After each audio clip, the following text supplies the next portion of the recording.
adik-adik. Semoga semua sehat ya. Perkenalkan, nama kakak adalah Kakak Dinda yang akan membawakan sekam di hari ini. Sebelum kita memulai sekamnya, ayo kita berdoa bersama-sama. Tutup matanya dan rapatkan tangannya. Kita mulai ya. Tuhan, terima kasih atas semua berkat-Mu, atas kesehatan yang Engkau berikan dan rezeki-Mu Tuhan. Hari ini kita akan membaca firman-Mu Tuhan dan akan mengikuti sekam bersama-sama. Berikanlah berkat-Mu kepada kami Tuhan. Terima kasih. Amin.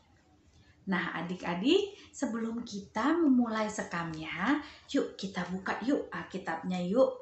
Nah, hari ini kita akan membaca 1 Samuel 17 ayat ke-42 sampai 50. Kita mulai ya.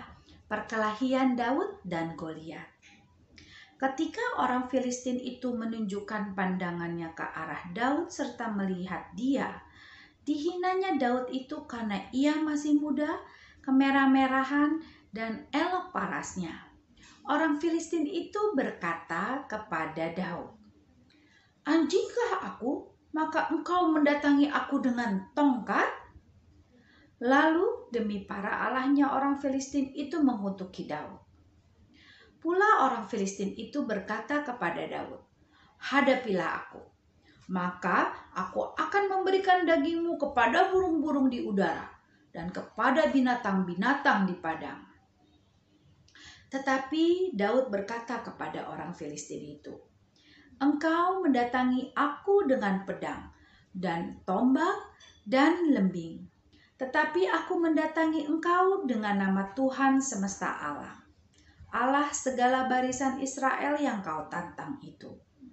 Hari ini juga Tuhan akan menyerahkan engkau ke dalam tanganku, dan aku akan mengalahkan engkau dan memenggal kepalamu dari tubuhmu.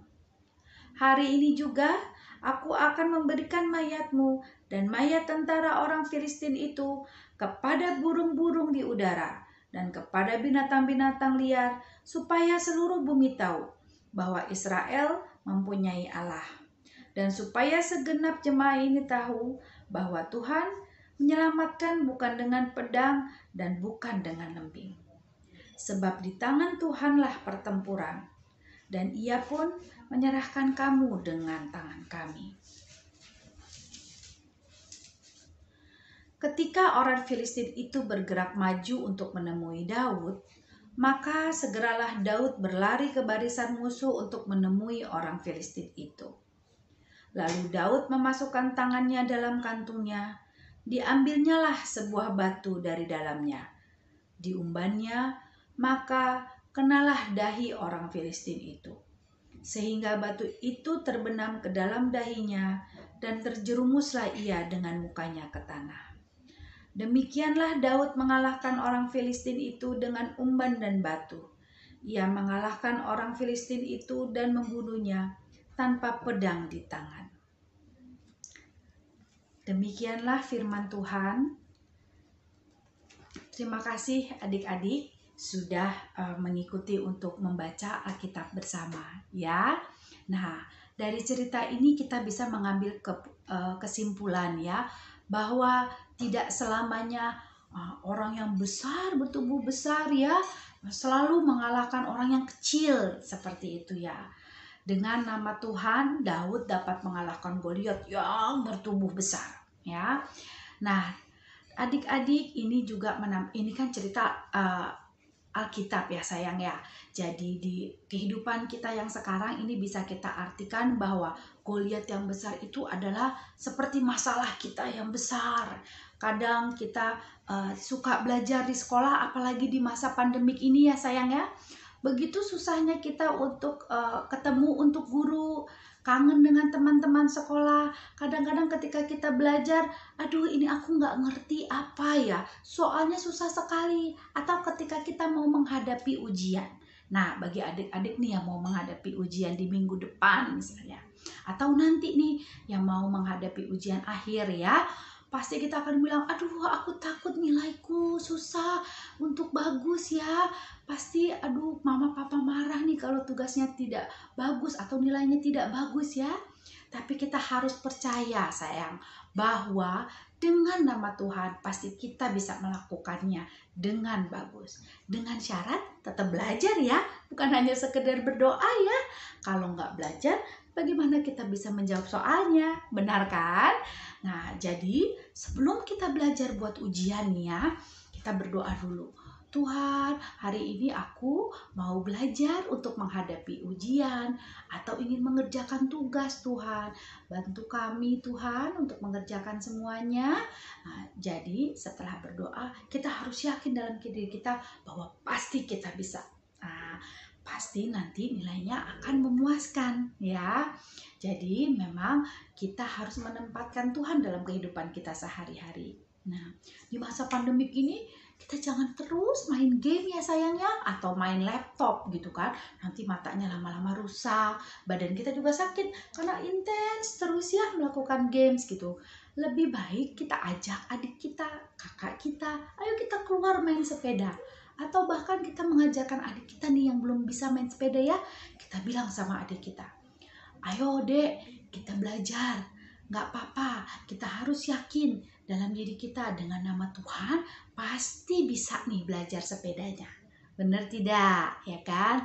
Kalau sudah belajar nanti dan sudah bisa, nah, kita harus bilang terima kasih Tuhan sudah membantu kami, sudah membantu aku untuk belajar, membantu adik untuk belajar sepeda. Ya kan? Ketika kita berdoa, kita tetap harus berterima kasih ya apapun hasilnya. Pasti Tuhan memberikan yang terbaik buat kita. Nah, buat adik-adik juga, pada saat pandemik seperti ini, pasti ya kita bosen, suntuk, tidak bisa ketemu dengan teman-teman bermain di sekolah ya, atau kita kangen sama guru, atau kita kangen nih sama sepupu kita, udah lama kita tidak bertemu ya. Kadang-kadang kita cuma video call, kita cuma Zoom ya. Nah, kita harus yakin dalam diri kita, mulai dari diri kita dulu, bahwa kita pasti bisa melalui masa pandemik ini ya dek ya, adik-adik ya. Nah, jadi kita berdoa sama Tuhan. Tuhan, aku yakin kita semua dalam keadaan sehat. Dengan semua berkat-Mu, kita akan melalui masa sulit ini bersama-sama. Ya, jadi harus diambil positifnya. Dengan pandemik ini, lihat deh, keluar deh. Tuh udaranya lebih bersih sayang, karena tidak ada emisi karbonnya, bener gak? Dan semua keluarga kumpul di rumah. Nah, biasanya papa ke kantor, kalian ke sekolah, mama juga kadang ke kantor, atau yang mamanya gak kerja mungkin sibuk arisan atau punya pekerjaan lain, ya kan? Nah, kalau kita semua ada di rumah nih, nah, kita kan bisa bermain bersama, kita lebih merasakan kerukunan bersama. Jadi, walaupun dalam kesulitan masa pandemik ini, kita tetap harus bersyukur. Karena dengan bersyukur, kita akan berterima kasih dengan Tuhan dan akan lebih bahagia. Ya, pasti dengan nama Tuhan kita akan melalui semua ini. Oke adik-adik, sekian sekam dari Kak Dinda. Sebelumnya, mari kita berdoa dulu ya untuk penutupannya. Kita tutup kembali mata kita dan dekatkan tangan. Kita mulai ya. Tuhan, terima kasih atas berkat-Mu sekali lagi. Hari ini sekam, kita bisa menyelesaikannya dengan baik Tuhan. Berilah selalu berkat-Mu Tuhan, dan sembuhkanlah semua pandemik ini Tuhan, agar kita semua dapat beraktivitas kembali dengan normal. Terima kasih Tuhan atas semua berkat-Mu. Amin. Demikianlah adik-adik sekam kali ini. Semoga kita bisa bertemu di lain waktu. Selamat untuk beribadah sekolah minggu terus ya. Sampai jumpa. Bye.